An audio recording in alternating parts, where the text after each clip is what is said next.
juhudi za mkoa wa Arusha pamoja na wadau. Maana yake tulikuwa tunapongeza juhudi za serikali mkoa wa Arusha na wadau wa Arusha.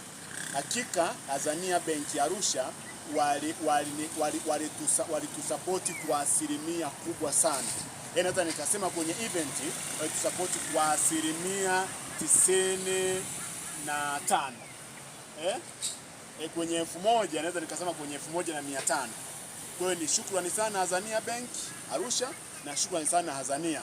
Na nitumie nafasi hii sasa kuambia wanasamiarism na wale watazamaji wa Maendeleo TV, Azania Benki wametuambia, wametupa fursa zilizoko kule.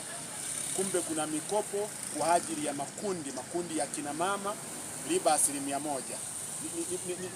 Ni nzuri.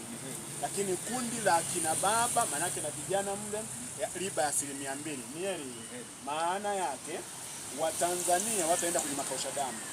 Lakini kumbe kwa kugundua Mheshimiwa Askofu, kuna mikopo ukitaka kujenga nyumba, una kiwanja, unaweza kufika Azania Bank na wakakufanyia utaratibu wa ujenzi, si ndio?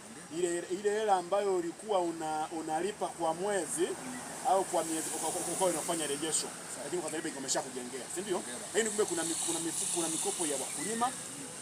Kwa hiyo mimi kama mdau wa maendeleo nimeona Azania Bank ni the best, yani ni benki ambayo naweza kusema inamjali au ni mkombozi wa Mtanzania. Ndio baba askofu.